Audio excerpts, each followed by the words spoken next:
হাই বন্ধুসকল, আপোনালোকক আমাৰ ইউটিউব চেনেলৰ অন্য এটা ভিডিঅ'লৈ স্বাগতম জনালোঁ।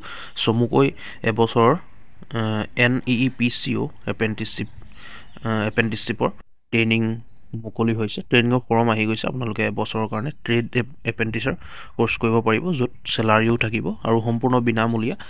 ইয়াৰ কাৰণে সকলোখিনি প্ৰচেছ ভিডিঅ'টোত আলোচনা কৰিম। ভিডিঅ'টো শেষলৈকে চাই থাকিব। NEEPCO এপেণ্টিছশ্বিপ 2025 অৰ্থাৎ north eastern electric power corporation limited, চমুকৈ NEEPCO। ইয়াত এবছৰৰ ট্ৰেড এপেণ্টিছৰ ট্ৰেইনিং হ'ব 2024-2025 ইয়াৰ। NEEPCO এপেণ্টিছশ্বিপ 2025। ইয়াত চাওক সমগ্ৰ মানে ভাৰতৰ কাৰণে মুকলি হৈছে, অল কাণ্ট্ৰিৰ কাৰণে। কিন্তু মই যিকেইটা অসমৰ ভেকেঞ্চি ওলাইছে, যিহেতু আমাৰ অসমৰ কেণ্ডিডেটে গৈ পেলাই এইকেইটা বাহিৰত নকৰেগৈ, ধৰক অসমতে কৰিব, সেইকাৰণে মই অসমৰ যিকেইটা হয় অসমৰকেইটা আলোচনা কৰিম বা অসমৰকেইটা আপোনালোকক দেখাই দিম ক'ত ক'ত ওলাইছে আৰু ইয়াৰ কাৰণে কোৱালিফিকেশ্যন কিমান লাগিব, ক'ত কিমান পোষ্ট মুকলি হৈছে।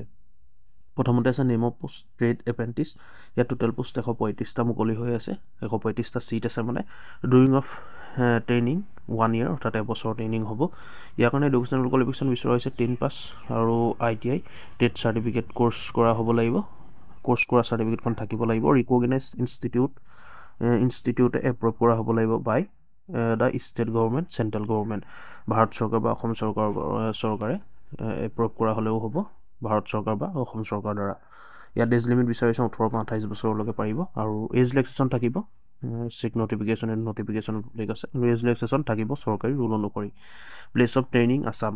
ইয়াত চাওক আছামৰ ক'ত ক'ত আছে। Assam gas base power station AGBPS Bokuloni district Dibrugarh, Assam 786191। ইয়াত চাওক আপোনালোকে ডিষ্ট্ৰিক্ট ডিব্ৰুগড়ত ওলাই আছে। আপোনালোকে ডিব্ৰুগড়টো কৰিব পাৰিব ট্ৰেইনিংটো। Kopili hydro power station KHPS Umrangso, Dima Hasao, Assam 788931। ডিমা হাছাওটো মুকলি হৈ আছে উমৰাংচুকৰ। For other place of training details check notification. আৰু যদি অসমৰ কাৰণে আছে আপোনালোকে নটিফিকেশ্যনত চাব পাৰিব, কিন্তু মই জনামতে অসমৰ কাৰণে ডিব্ৰুগড় আৰু ডিমা হাছাও ইয়াতে আছে। তাত চাওক name of apprentice graduate apprentice. ইয়াৰ পিছত গ্ৰেজুৱেট এপ্ৰেণ্টিছৰ পদ মুকলি হৈছে, অৰ্থাৎ ছিট খালী হৈছে। ডিউৰেশ্যন অফ এপ্ৰেণ্টিছ 1 year, এবছৰৰ কাৰণে হ'ব। এইটোতো কৈছোঁৱেই মই। টোটেল ছিট আছে 54টা, 54টা ছিট আছে। ইয়াৰ কাৰণে মন্থলি পে' কৰা হ'ব। 18,000 টকা পাৰ মান্থ। দেখিছে আপোনালোকে নিশ্চয় প্ৰতিমাহে 18,000 টকা দিয়া হ'ব ট্ৰেইনিঙৰ সময়তে। ট্ৰেইনিং হৈ থাকিব, আপোনালোকে মাহে মাহে 18,000 টকা লাভ কৰিব। ইয়াৰ কাৰণে এডুকেশ্যনেল কোৱালিফিকেশ্যন বিচৰা হৈছে ডিগ্ৰী ইন ইঞ্জিনিয়াৰিং বা টেকন'লজি গ্ৰাণ্টেড বাই ষ্টেচনাৰী ইউনিভাৰ্চিটি। ইয়াৰ কাৰণে ডিগ্ৰী বিচৰা হৈছে ইঞ্জিনিয়াৰিঙৰ, এইটো গম পাইছে আপোনালোকে, বা টেকন'লজি গ্ৰাণ্টেডৰ টেকন'লজিৰ হ'লেও হ'ব, ইউনিভাৰ্চিটিৰ হ'ব লাগিব। তাৰপিছত 2 নম্বৰটো ওলাই আছে ডিগ্ৰী। 2 নম্বৰটো বিচৰা হৈছে ডিগ্ৰী ইন ইঞ্জিনিয়াৰিং বা টেকন'লজি গ্ৰাণ্টেড হ'লেও হ'ব, এইটো আপোনালোকে একেই, বা institution empowered to grant such degree by act of parliament. ইয়াৰ এনেকুৱা ধৰণৰ কোৱালিফিকেশ্যন থাকিলেও আপোনালোকে পাৰিব।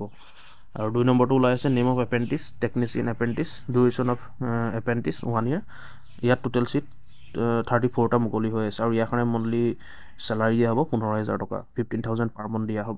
আৰু ইয়াৰ কাৰণে এডুকেশ্যনেল কোৱালিফিকেশ্যন বিচৰা হৈছে diploma in engineering or technology grant by state council or board of technical education establish by state government. ইয়াৰ কাৰণে ডিপ্ল'মা বিচৰা হৈছে, ইঞ্জিনিয়াৰিং কৰা হ'ব লাগিব বা টেকন'লজি হ'লেও হ'ব granted.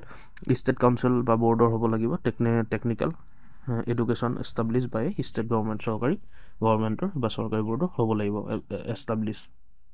Diploma in engineering or technology by university. Engineering কৰা হ'লেও আপোনালোকে পাৰিব, সেই ডিপ্ল'মা বা থাকিব লাগিব। ইয়াত diploma engineering or technology granted by an institute organize by the state government or central government as equivalent. ইয়াৰ কাৰণে আপোনালোকে যদি ডিপ্ল'মা থাকে ইঞ্জিনিয়াৰিং কৰা, সেইটোতো প্ৰথমৰ অপশ্যনতো আছে। আৰু যদি টেকন'লজি গ্ৰাণ্টেড হয়, institute recognise by the state government, central government বা ষ্টেট গভৰ্ণমেণ্টৰ ৰিকগনাইজ হ'লেও হ'ব। 3 নম্বৰ পোষ্টটো মুকলি হৈ আছে। 3 নম্বৰ ছিট কেইটা আছে চাওক। Name of apprentice graduate or equivalent, graduate হ'লেও হ'ব বা তাৰ সমকক্ষ হ'লেও হ'ব। বা qualification in general stream such as BA BSc and BCom। General ষ্ট্ৰীমৰ কাৰণে BA BSc BCom থকা হ'লে আপোনালোকে এপ্লাই কৰিব পাৰিব। ডিউৰেশ্যন অফ এপ্ৰেণ্টিছ 1 year, এবছৰৰ কাৰণে আছে। ইয়াত ছিট আছে 27টা, 27টা ছিট আছে। মন্থলি ইয়াৰ কাৰণে পে' কৰা হ'ব 15,000 টকা পাৰ মান্থ দিয়া হ'ব। ইয়াৰ কাৰণে এডুকেশ্যনেল কোৱালিফিকেশ্যন বিচৰা হৈছে degree in any subject other the engineering technology of minimum 3 years duration granted by university. এতিয়াতো আপোনালোকে গম পাইছে কোৱালিফিকেশ্যনখিনি, এইটো একেই বাকীখিনি, ইয়াৰ যিকোনো এটা হ'লেই হ'ল। 4 নম্বৰটো আছে name of apprentice ITI trade apprentice, duration of apprentice 1 year। ইয়াত ITI ট্ৰেড এপ্ৰেণ্টিছৰ কাৰণে মুকলি হৈ আছে। ইয়াত চিট আছে 20টা। মন্থলি ইয়াৰ কাৰণে পে' কৰা হ'ব 14,877 টকা পাৰ মান্থ প্ৰতিমাহে দিয়া হ'ব। আৰু ইয়াৰ কাৰণে এডুকেশ্যনেল কোৱালিফিকেশ্যন বিচৰা হৈছে 10 পাছ, ITI পাছ। ITI পাছৰ যিকোনো কোৰ্চ কৰা হ'লে হ'ব। 10 পাছ কৰি যদি ITI পাছ কৰিছে, ইলেক্ট্ৰিচিয়ান হওক, লাইনমেন হওক, প্লাম্বাৰ হওক, ফিটাৰ হওক, এনেকুৱা ধৰণৰ যদি কিবা আছে আপোনালোকে এপ্লাই কৰিব পাৰিব। বন্ধুসকলে এপ্লাই প্ৰচেছটো মই ডাইৰেক্ট কৰি দিছোঁ আপোনালোকক। ৱেবছাইটৰ জৰিয়তে বা অনলাইন মাধ্যমেৰে আপোনালোকে এপ্লাই কৰিব পাৰিব বা এপ্লাই কৰিব লাগিব। ইমানখিনি কৈ নাথাকোঁ, ভিডিঅ'টো দীঘলীয়া হৈ গৈছে। আপোনালোকে এপ্লাই কৰিবলৈ হ'লে আমাৰ ভিডিঅ' ডিছক্ৰিপশ্যনত লিংক পাব, তাত ক্লিক কৰি দিব। ক্লিক কৰি দিয়াৰ লগে লগে আপোনালোকে এখন পেজ মুকলি হ'ব। আপোনালোকে সেইখিনি নিশ্চয় পাৰিব। মই আপোনালোকক এনেই লিংকটোত ক্লিক কৰি দেখাইছোঁ। আপোনালোকে যিটো লিংক পাব, লিংকত আপোনালোকে ক্লিক কৰি দিব। ক্লিক হিয়াৰ যিটো অপশ্যন পাব বা আপোনালোকে ৱেবছাইট পাব, ক্লিক কৰি দিব। ক্লিক কৰাৰ পিছত এনেকৈ আপোনালোকে ইয়াৰ পৰা এপ্লাই কৰিব পাৰিব। সেইটো দেখিছে আপোনালোকে চেণ্ড উইথ ষ্টুডেণ্ট, ইয়াত আপোনালোকে এপ্লাই কৰিব পাৰিব। ইয়াত আপোনালোকে প্ৰথমতে ৰেজিষ্টাৰ অপশ্যনটো যিটো দিছে ৰেজিষ্টাৰ কৰি ল'ব ক্লিক কৰি পেলাই। ৰেজিষ্টাৰ যদি আগত কৰা আছে তেতিয়া ডাইৰেক্ট লগ ইন কৰিব পাৰিব। ইয়াত ৰেজিষ্টাৰ কৰি ল'ব, সকলোখিনি দি দিব, মোবাইল নম্বৰ, ইমেইল দি দিব, ইয়াত কোডটো দি দিব। ইয়াত এটা মানে মেথছ দিয়া থাকিব, মেথছটো আপোনালোকে ইয়াত ছল্ভ কৰি দিব, বক্সটোত ফিল কৰি দিব। ইয়াত সেইটো হৈ যোৱাৰ পিছত ইয়াত লগ ইন অপশ্যনটো আছে, ষ্টুডেণ্ট লগ ইন কৰিব। লগ ইন কৰাৰ পিছত আপোনালোকে ফৰ্ম এখন পাব, ফৰ্মখন ফিল আপ কৰি ছাবমিট কৰি দিব, এপ্লাই হৈ যাব।